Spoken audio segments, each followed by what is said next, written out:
美国化石森林国家公园。这个公园可就够大了，因为从公园的南门到北门大概要走50英里啊！我天哪！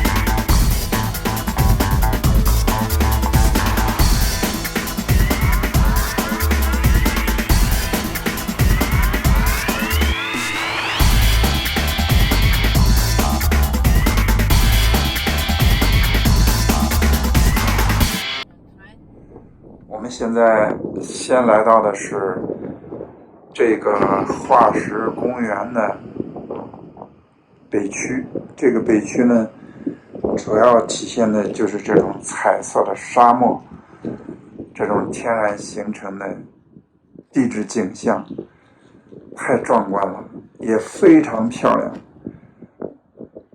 在这个现场你看到的时候会感觉到梦幻。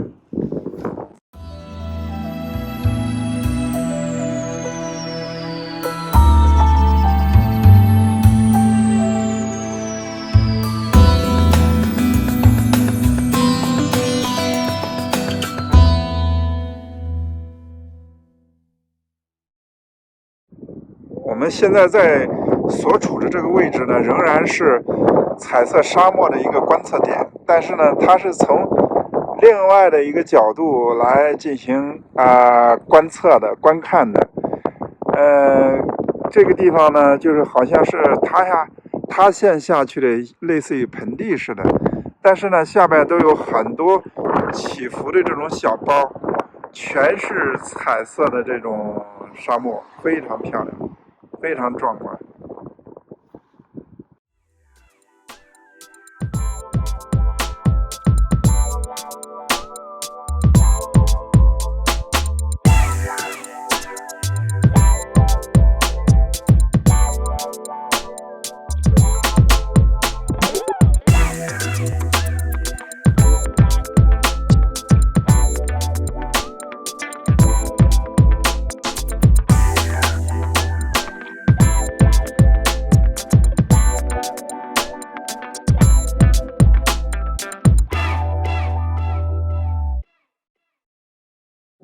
那在这个地方呢，你又能够看到一些其他方面的变化，比方说它出现了白色和灰黑色的这些东西，也就是说它的这个整个色彩的变化更丰富了一些，在这个地区，在这个地方。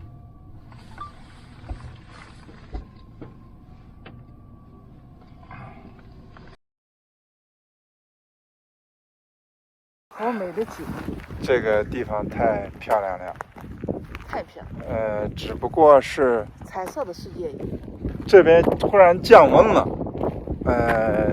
天气就特别凉了。预报今天晚上是零下。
这个地方是66号公路的一个纪念点，因为在1921年这个地方被国家保护起来了之后呢，66号公路就改道了，然后留下了这么一个纪念的一个遗迹。我们还能够在图片上看到当时66号公路在这个地方的一个繁华的景象。现场还遗留了一个车框，挺有意思的。你一看就知道了，有很腻的。对，这个房屋就是还原他们当时的这个小房子里头就集中展示了这个发掘的这个情况，还有他们当时使用的有一些东西，比较原始的一些东西。对，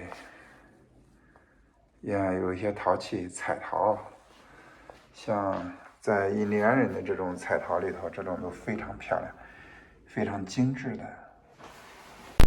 对，像它这种图案和色彩的这种东西器皿，我有一期是专门拍了印第安人的这方面的东西，那个非常震撼的。这个就是有一些他们自己制作的东西，对，制作的东西。这化石啊，这也是化石啊，它里头已经有一些是处在一个像玛瑙的一个情况了。对，他们使用的这个材质就是这种石块，大的石块。对，这个东西，因为它还66号公路跟66号公路就是接近嘛，它里头含有丰富的66号公路的文化元素。那这个地方呢，又处在它相对来讲可能会避风一些吧。他们在这个地方建造房屋啊、耕种啊、生活呀防止自然灾害，包括野生动物的侵袭啊，它可能对于这种地方的选择有一定的意义。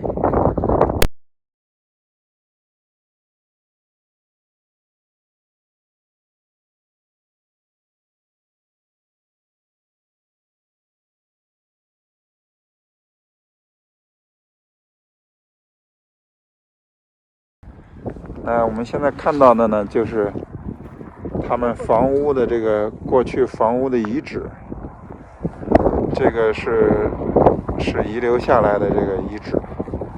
那底下呢，这些东西都是地基，地基的部分就用那个石片，砂石的石片做成的，然后各种房间，一间一间的小间。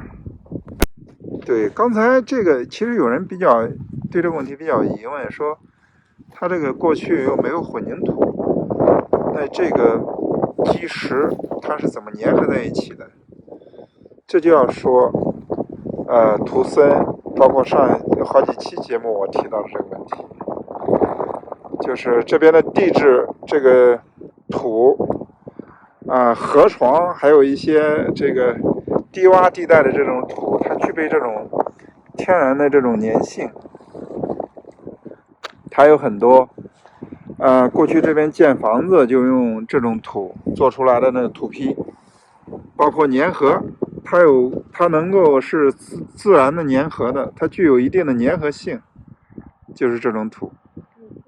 所以这是这个地方非常非常具有一定的特点的一个东西，算一个建筑材料。这个从现场的遗留的这个房屋的地基上看呢，他们这个房屋非常小，像这种里面有很多间儿，一间大概3米乘2米吧，大概5平米的样子，平均每个房间大概在5平米的这么一个面积。这个整个这个地方呢，这个小村庄呢，它好像沿着周边，来做房屋的建设，形成了一个围栏，形成了一个围起来的一个东西。这个是跟我们中国过去老的村庄的传统建设方式和建筑规划其实是一样的。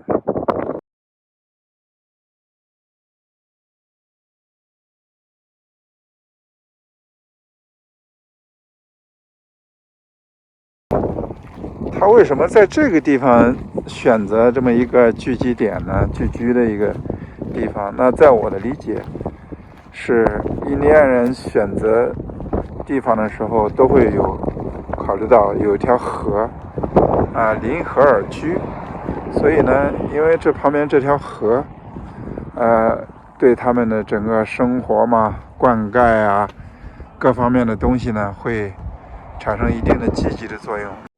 这就是我们可以看到近距离的面包岩，这种岩石一层一层一层一层的，它的各层之间的颜色变化非常明显。从下面的像褐色啊、铜的、黑啊、白啊、红啊，就这样的，整个都比较变化都比较大。整个这个区间呢，区块也比较大。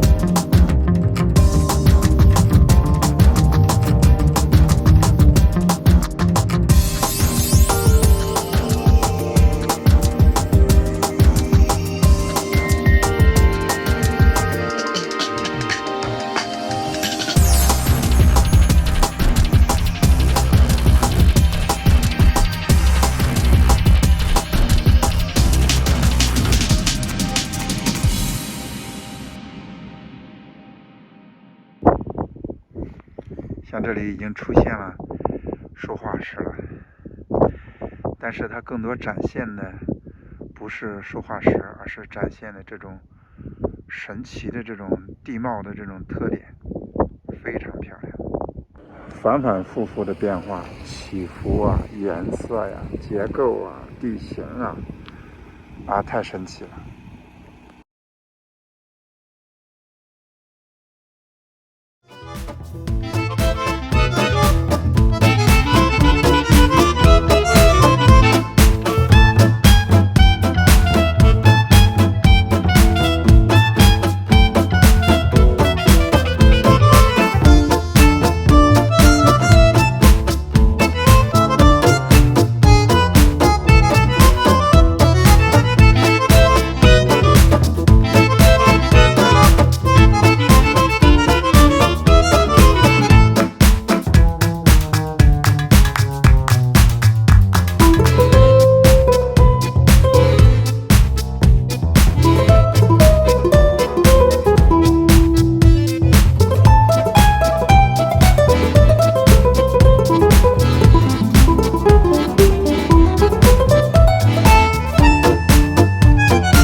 这个地方的神奇的之处就是全是这种像类似于城堡一样的东西，各种造型的、各种颜色的都有。这个所谓城堡的这个结合体，我们近距离的看就可以看到了，就是像沙一样，跟这个沙粒一样，有沙、有泥、有泥浆、有石子儿，溶接在一起的一个东西，所以它很坚固。看它这个所谓城堡的这个表面就是这样的泥浆，啊，最后形成的这种东西，这个太神奇了。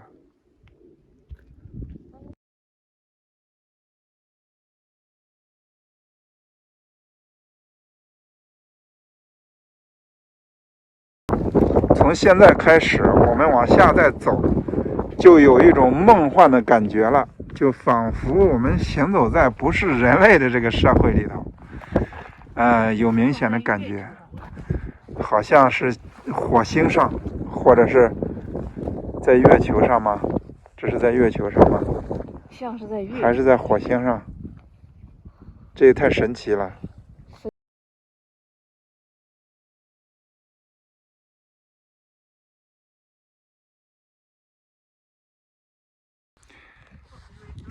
这边的颜色的变化感觉不是蓝色，好像有一种非常有一种浅浅的紫罗兰的颜色一样。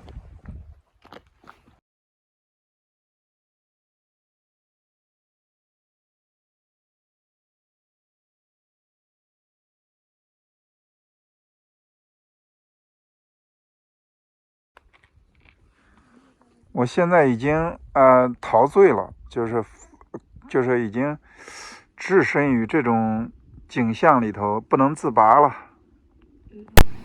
像反反复复有一种幻觉在产生，反正感觉到这个不是在地球上了，完全有不是在地球上的感觉了，朋友们。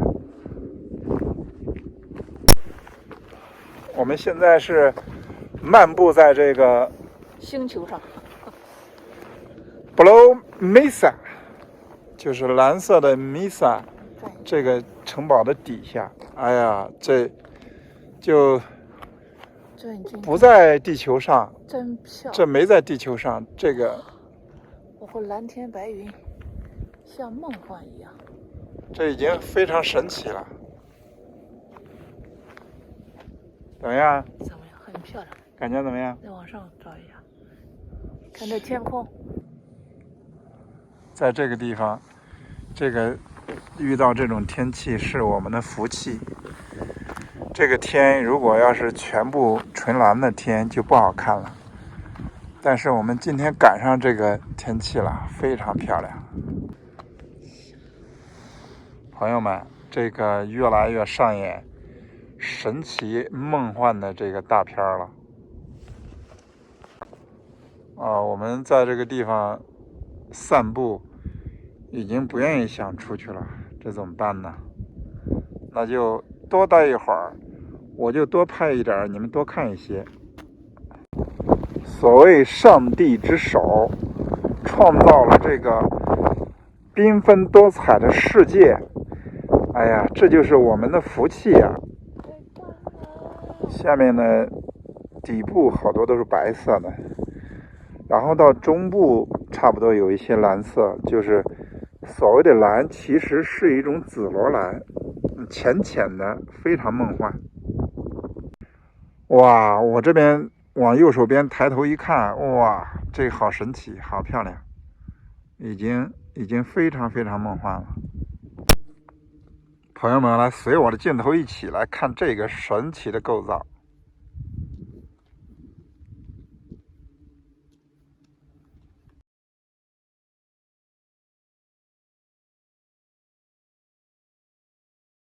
现在出现了更加神奇的一幕，也就是阳光是因为云彩遮挡的问题，只露出了一半。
越看越梦幻，越看越神奇。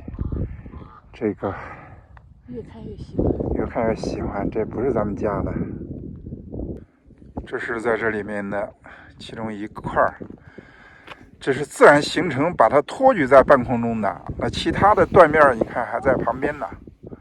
这旁边还有很多很多这种巨大的树化石的断面。摸一下。这个树化石太漂亮了。这是石头。是五彩的。是石头，是啊，它是，但是它是木头变的呀。啊，这中间像木头的痕迹都没有。很多这种地方都已经像跟玉石呀，看，这像不像玉石啊？像玉石。这像不像南红啊？这像不像玛瑙啊？你看这东西全是。为什么会有那么多颜色？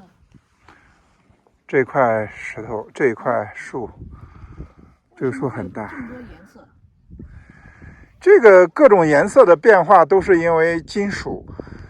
它含有金属的元素，在它的整个碳化的过程当中所起到的作用啊。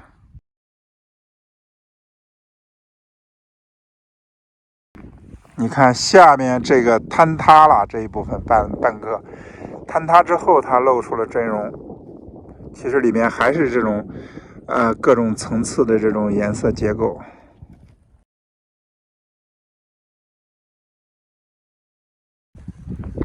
这个蓝天，这个白云，还有这城堡，一切都太漂亮了，太完美。